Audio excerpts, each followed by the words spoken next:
Photo खींचे आपने अपने? जम के तो बोलो जरा। हाँ।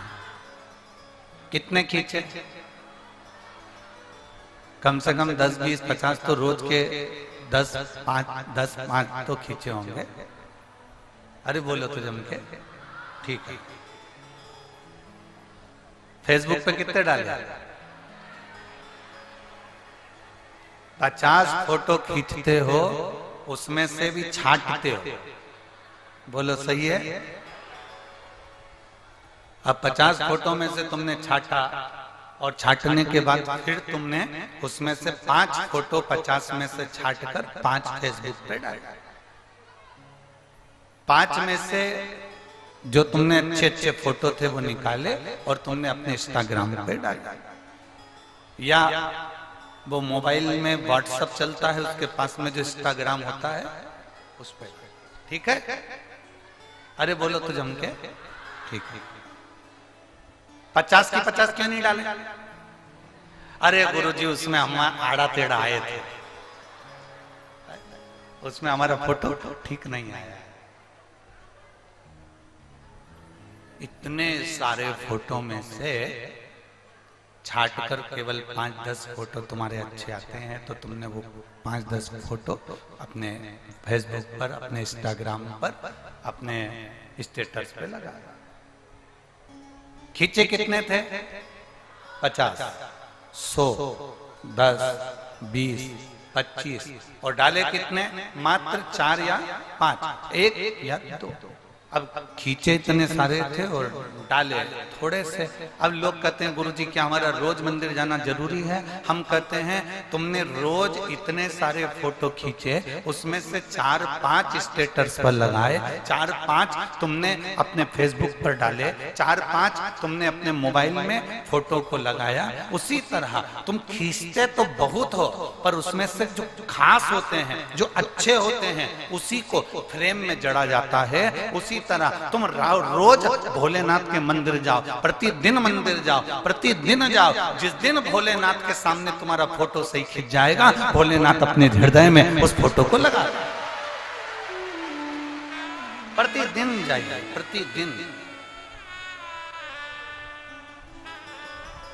रोज रोज भगवान के मंदिर में थोड़ा प्रेशर नहीं आ रहा, प्रेशर नहीं आ रहा। रोज रोज भगवान के मंदिर में जाओ, प्रतिदिन भगवान के मंदिर में पहुंचो।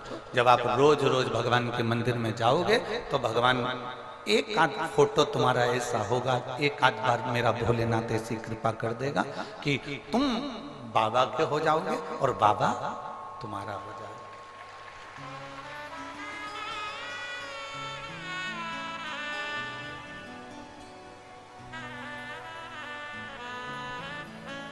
और तेरा ही दिया मैंने खाया पिया है, तेरा शुक्रिया है, तेरा शुक्रिया है।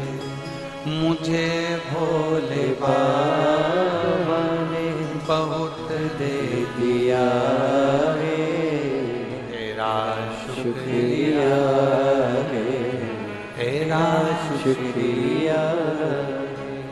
इतने फोटो खींचे, उसमें से कुछ अच्छे जो तुमने लगाया। रोज मंदिर गए, जरूरी नहीं है कि तुम्हारा रोज बाबा से मन जुड़ जाएगा, जरूरी नहीं है कि तुम्हारा रोज बाबा से दिल जुड़ जाएगा। रोज मंदिर गए, पर कोई एक दिन ऐसा होगा, कोई एक पल ऐसा होगा, कोई एक घड़ी ऐसी होगी कि तुम बाबा से ऐसे जुड़ जाओगे और ऐसे लग जाओगे कि बाबा तुम्हारा हो जाएगा और तुम बाबा के हो जाओगे। तुम बाबा। बोल बम का नारा है सारी समस्या का हल। शिव को चढ़ाओ एक लोटा जल, हमारा बदलेगा कल। हम शिव के होंगे और शिव हमारा।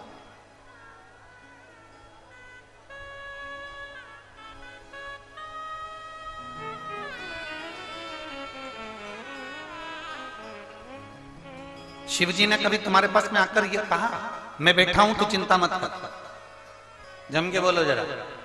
नहीं बोला। तुम्हारे घर के लोग बोलते कि नहीं बोलते? एक बहुत ऊंचे ओहदे पर कोई मिनिस्टर बन गया, खूब बड़ा अधिकारी बन गया, खूब ऊंची पोस्ट पर बैठ गया, और उसने बहुत बड़ा गृह मंत्री बनकर या बहुत बड़ा मंत्री बनकर वो बैठा, और उसने कहा तू क्या चिंता करता है, मैं बैठा हूं, मैं हूं ना, तुझे क्या चिंता करना, मैं बैठा हूं, मैं बैठा हूं, मैं बैठा हूं, मैं बैठा हूं। हर जरा जरा सी बात में वो बोल दे तुझे क्या चिंता करना, मैं बैठा हूं ना, मैं बैठा हूं ना। और कह दिया तुझे जो करना है कर, मैं बैठा हूं, तुझे जो करना हो कर, मैं बैठा हूं। बस अब तुमने उसी के बल पर तुमने ऐसा काम कर लिया, और जो काम करा और फोन लगाया कि साहब वो ऐसा ऐसा हो गया है, तो मालूम पड़ा कि जो बैठा था वो लेटा है।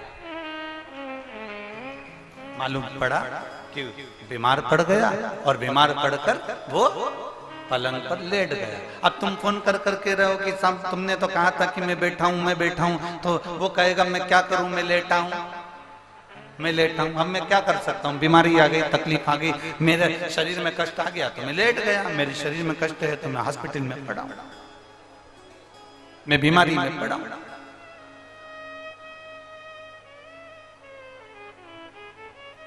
बहुत अच्छे से सुन लेना, जितने लोग आस्था चैनल पर कथा सुन रहे हैं, और जितने लोग भारत की भूमि के और देश और विदेश में बैठकर इस झारखंड जमशेदपुर की पवित्र भूमि से कथा सुन रहे हो, बड़े सावधानी से सुनना। जो कह रहे थे मैं बैठा हूं, और उसके बल पर तुमने काम किया, और मालूम पड़े वो हॉस्पिटल में भर्ती हो गया, बीमार हो गया, हॉस्पिटल में पड़ा रिया और पलंग पर लेटा रिया। एक बात याद रखना, जो कह रहे हैं परिवार वाले मैं बैठा हूं, मैं बैठा हूं, मैं बैठा हूं, वो कभी काम नहीं आएगा। पर जो कभी नहीं कहता कि मैं बैठा हूं, तुम्हारा चढ़ाए गए एक लोटे जल से वो काम आएगा। तुम्हारे चढ़ाए गए एक लोटे जल से वो तुम्हारे काम आ जाएगा, तुम्हारे सम्मुख में आ जाएगा, तुम्हारे सामने आएगा, और तुम्हारे दुख को, तुम्हारी तकलीफ को, तुम्हारे कष्ट को वो हर लेगा।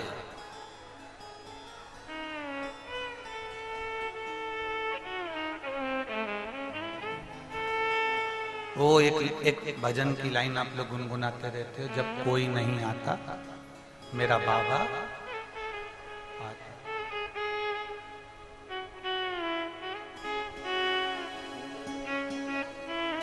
कोई नहीं,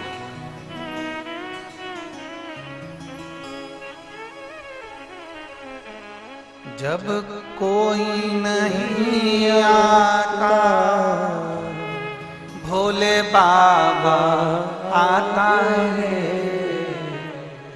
जब कोई नहीं आता मेरा बाबा आता है, मेरे दुख की घड़ी में वो बड़ा काम आता है, मेरी दुख की घड़ी में वो बड़ा काम आता है।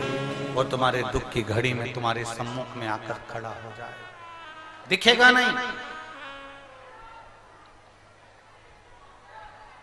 दिखता तो है ही नहीं वो, जो जैसा दिखता है वो वैसा होता कहाँ है। इसलिए मेरा बाबा भोलेनाथ, मेरा शिव, मेरा वो घड़दानी, मेरा त्रिकालदर्शी, मेरा कैलाशी, मेरा अविनाशी दिखता नहीं, मेरा शंभू दिखता ही नहीं। मेरा शंभू तो बस अलमस्त होकर तुम्हारी जहां जहां तुम्हारी तकलीफ आई, जहां जहां तुम्हारे जीवन में तकलीफ, तुम्हारे जीवन में कष्ट आया, जहां तुम्हारे जीवन में दुख आया, और तुमने उसको पुकारा, तुमने उसको आवाज लगा दी, तुमने उसको बुलाया, वो तुम्हारे सम्मुख में दिखेगा नहीं, सामने नहीं आया, सम्मुख नहीं आया।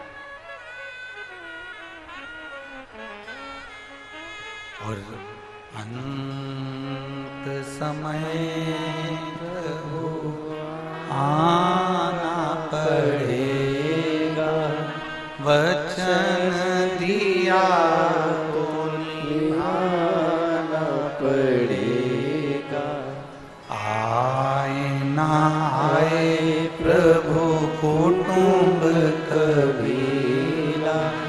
अंत समय प्रभु आना पड़ेगा, वचन दिया तो निभाना पड़ेगा। अंत समय प्रभु आना पड़ेगा, वचन दिया तो निभाना पड़ेगा। अंत समय में वो तुम्हारे सामने एक पत्र है, देखिए